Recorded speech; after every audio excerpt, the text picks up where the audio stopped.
अगर आप सच में एक इन्वेस्टर बनना चाहते हैं तो मेरी आपको यही सलाह है कि आप ज़रूर उसके ऊपर काम करें। इन्वेस्टमेंट मार्केट के बारे में समझें, अपनी कैपेसिटी के बारे में समझें, अपना नॉलेज बढ़ाएं और फिर इसमें कदम रखें। नमस्कार, मैं हूं अवधेश श्रीवास्तव और आज हम चर्चा कर रहे हैं द इंटेलिजेंट इन्वेस्टर पर। मेरी सलाह है कि आप जब भी इस बारे में सीरियस हों तो पहले इसका अध्ययन करें, इसे ढंग से समझें, इसे ढंग से पढ़ें। ये किताब भी आपको इसमें बहुत हेल्प करेगी।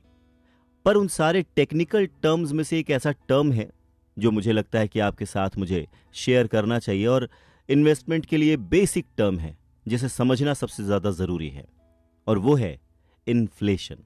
यानी कि जो पैसा है उसकी वैल्यू होती है। एक किसी पर्टिकुलर साल में उस पैसे की क्या वैल्यू है, उसी से आप इन्फ्लेशन का पता लगा सकते हैं।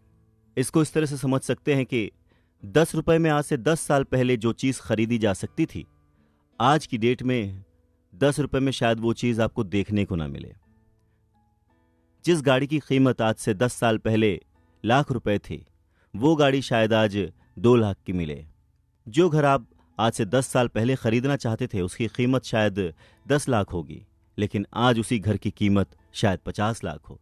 तो ये जो डिफरेंस ऑफ वैल्यू है ना, यही है इन्फ्लेशन, यानी पैसे की वैल्यू, पैसे का मूल्य। 1 रुपया, 1 डॉलर या कोई भी करेंसी जो आज से 1 साल पहले वैल्यू रखती थी, उसकी वैल्यू आज के टाइम पर ज़रूर घटी या बढ़ी होगी, और वही उस पैसे की वैल्यू है और वही इन्फ्लेशन है।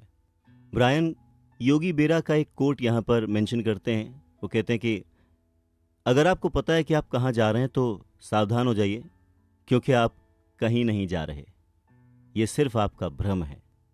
ग्राहम कहते हैं कि एक समझदार इन्वेस्टर को कभी भी बीते हुए समय के आधार पर फ्यूचर के बारे में अनुमान नहीं लगाना चाहिए कि कोई चीज़ बीते हुए कल में अच्छी हुई थी तो वही इन्वेस्टमेंट, वही तरीका, वही सोच फ्यूचर में भी काम करेगी। दूसरा, अनुमान लगाकर जल्दी इन्वेस्टमेंट करने वाले लोग उस कैटेगरी में आते हैं जो कि शायद अपने भाग्य के भरोसे कुछ वक्त के लिए सक्सेसफुल हो जाएं, उनका इन्वेस्टमेंट सही जगह पर हो जाए, पर उन्हें नहीं पता होगा कि कब उनके उस इन्वेस्टमेंट में उन्हें लॉस हो जाए, क्योंकि उनका उस पर कोई कंट्रोल नहीं है, उनको उस बारे में कोई समझ नहीं है। यानी कि जो चीज़ जितनी स्पीड से ऊपर जाएगी, जो चीज़ जितनी जल्दी तरक्की करेगी, उसके वापस ज़मीन पर गिरने के उतने ही चांसेस हैं। तो इस तरह के वॉलेटाइल मार्केट के लिए ग्राहम कहते हैं हमेशा हमारे पास सेफ्टी होनी चाहिए। ग्राहम कहते हैं कि एक इन्वेस्टर को हमेशा खुद से कुछ सवाल पूछने चाहिए, जैसे शेयरों का भविष्य रिटर्न हमेशा अपने पिछले रिटर्न के समान क्यों होना चाहिए। जब हर एक निवेशक का मानना है कि लंबे समय तक पैसे कमाने के लिए स्टॉक की गारंटी है, तो क्या बाजार में भारी गिरावट नहीं होगी? जब एक बार ऐसा हो रहा है तो क्या फ्यूचर में उसी तरह के हाई रिटर्न मिल सकते हैं? ग्राहम बहुत ही प्रैक्टिकली सोचते हैं और जवाब देते हैं। ग्राहम कहते हैं कि किसी भी इन्वेस्टमेंट का जो मूल्य है, उसकी वैल्यू है, हमेशा उसके लिए भुगतान की जाने वाली कीमत का एक काम होना चाहिए। 1990 के दशक के अंत तक मुद्रास्फीति दूर हो रही थी, कॉरपोरेट लाभ तेजी से बढ़ रहे थे और अधिकांश दुनिया शांति में थी।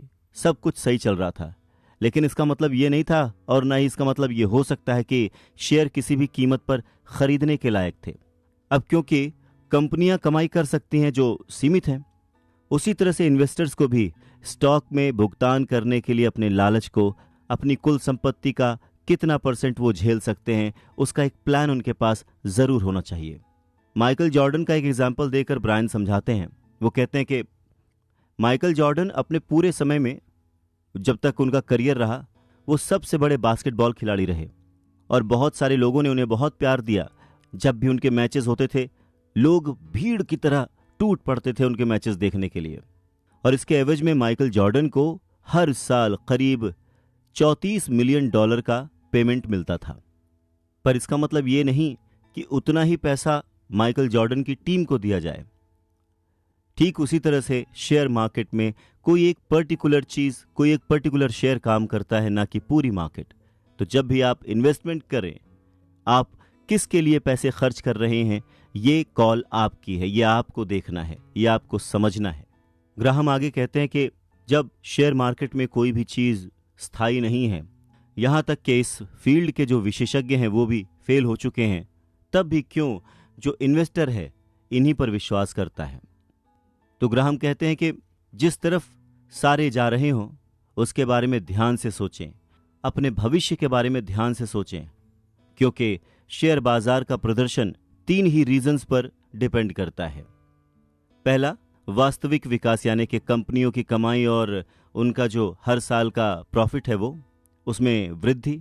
दूसरा, मुद्रास्फीति की वृद्धि यानी कि जो हमारी इकोनॉमी है, अर्थव्यवस्था है, उसमें कीमतों की सामान्य बढ़ोतरी हो, बहुत तेज शूट अप ना हो रेट। तीसरा, सट्टा वृद्धि या गिरावट, निवेश के लिए, इन्वेस्टमेंट के लिए जनता की भूख में कोई वृद्धि या कमी। इन 3 ही फैक्टर्स पर शेयर बाजार चलता है। ग्राहम कहते हैं कि जब आप अनुमान लगाते हैं, ऐसा करते समय आप केवल एक ही चीज पर भरोसा कर सकते हैं कि आप शायद गलत हो जाएंगे।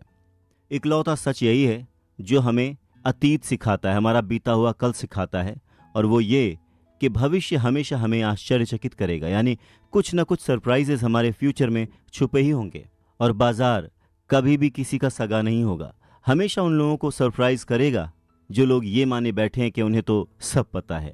भविष्य में हर इंसान जिसे लगता है कि उसे सब कुछ पता है वो गलत साबित हो सकता है। तो हर तरह से आपको अपनी अपेक्षाओं को, अपने लालच को कम करना चाहिए, लेकिन ध्यान रखें कि अपने इमोशंस को निराश ना होने दें।